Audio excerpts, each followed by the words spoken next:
안녕하세요. 저는 오늘 제 평생에서 가장 잔혹했던 말 한마디를 들은 날, 그리고 그날 이후 제가 어떻게 제 인생을 다시 세웠는지 사연을 이 자리에 남기려 합니다. 첫 문장은 조금 충격적일 겁니다. 어머니, 이 집 당신 거 아니에요. 요양원 가실 때 됐죠? 제가 낳은 아들 입에서 나온 말입니다. 남편은 평생 고집스럽게 회사를 지켰고 저는 그런 남편 곁에서 가정을 지켰습니다. 남들은 말하곤 했습니다. 사모님은 참 편하게 사시죠.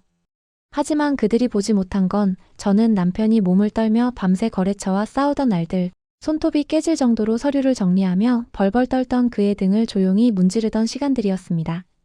남편은 참 고든 사람이었고 저는 그 고듬이 무너질까 늘 불안했습니다. 어떻게든 버티고 버텨서 이 회사, 이 가정을 지켜낸 사람이었죠.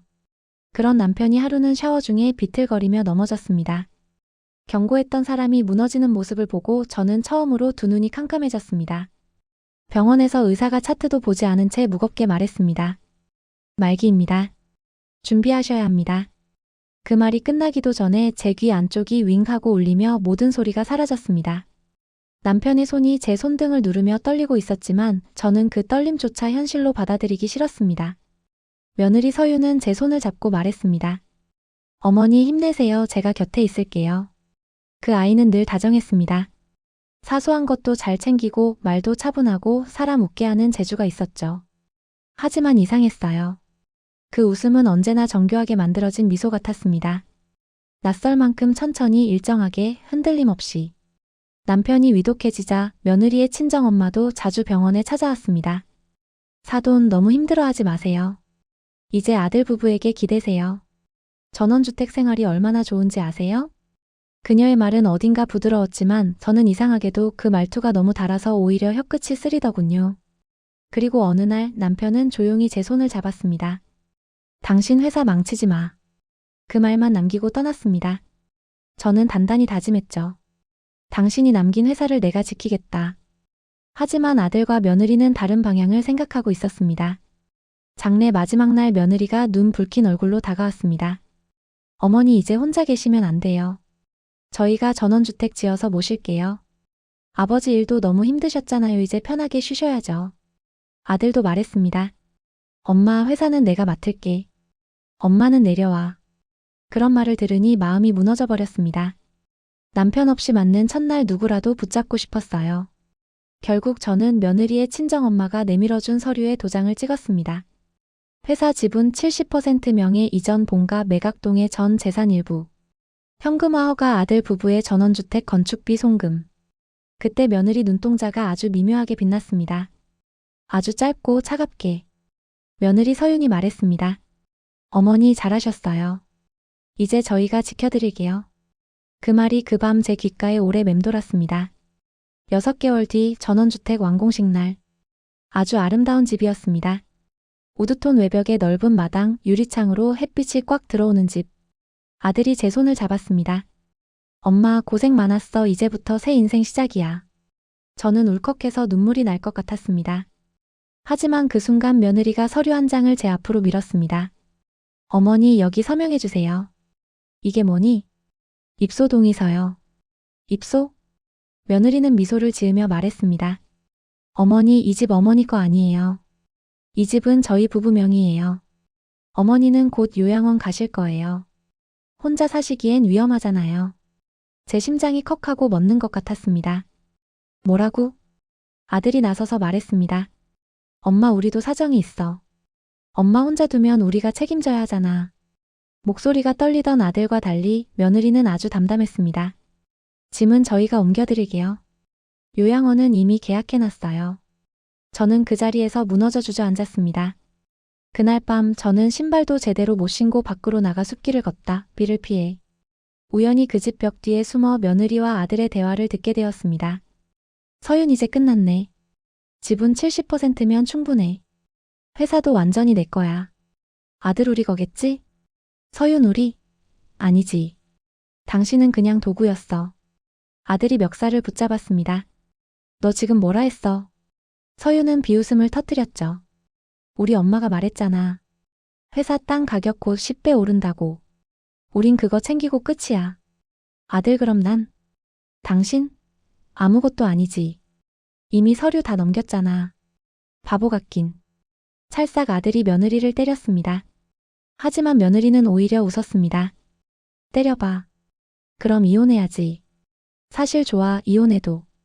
당신 혼자 남으면 회사도 못 지키고 지분도 우리 친정 쪽으로 넘어가겠네. 아들은 바닥에 주저앉아 울었습니다. 제발 그러지 마. 저는 그 모습을 보면서 이제라도 깨달았습니다.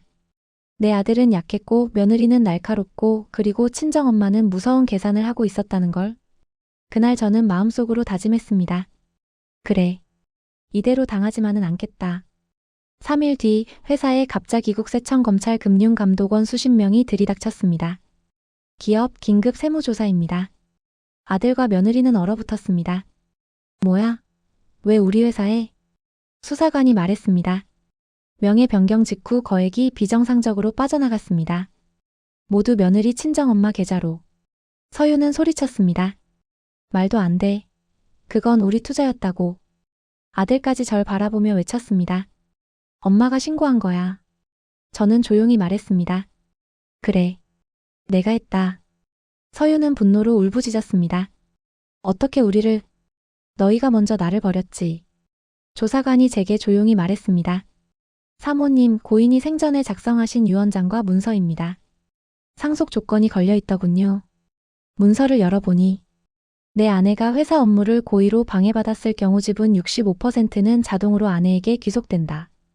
그 아래 남편의 서명과 마지막 메모가 있었습니다. 혹시라도 당신이 이용당하면 꼭 이 문서를 열어보오. 제 눈물이 뚝 하고 떨어졌습니다. 남편은 이미 알고 있었습니다.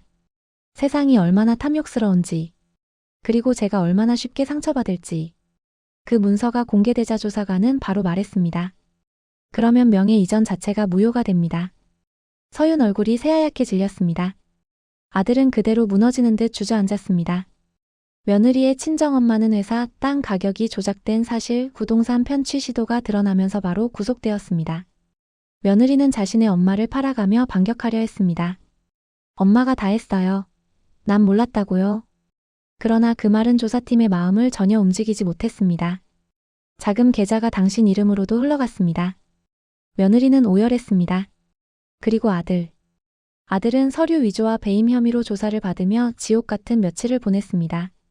그 와중에 며느리는 아들을 버렸습니다. 우리 끝이야. 네가 다 망쳤어.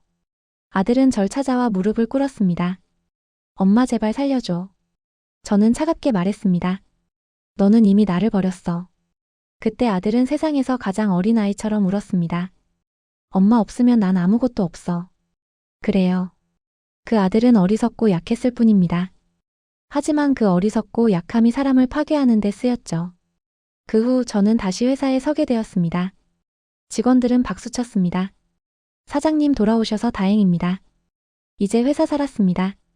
사장실 문을 닫자 저는 책상 위에 조용히 앉았습니다. 남편이 늘 앉던 그 자리. 서랍을 열자 남편이 손편지가 하나 들어 있었습니다. 내 아내. 당신은 누구보다 강한 사람입니다. 혹시라도 아들 때문에 마음 무너지지 말고 회사는 당신 손으로 다시 세우시오. 당신이라면 분명 해낼 수 있소. 저는 그 편지를 가슴에 껴안고 한참 동안 울었습니다. 울고 눈물이 마를 때쯤 저는 자리에서 일어났습니다. 그래 내가 다시 시작하자. 그날 이후 저는 어머니가 아닌 한 사람의 경영자로 돌아왔습니다. 며느리와 친정엄마는 사기 죄횡령 배임 등으로 실형 확정 받았고 아들은 사회적 신뢰가 완전히 무너져 아무도 곁에 두지 않았으며 그 많던 재산도 모두 동결되어 오갈 곳 없이 나락으로 떨어졌습니다. 한때 저를 요양원에 보낸다던 사람들이 이제 자신들이 세상 가장 차가운 곳으로 들어가게 된 겁니다. 며느리가 마지막으로 제게 문자를 보냈습니다. 어머니 제발 한 번만 도와주세요. 저는 단 한 줄만 보냈습니다.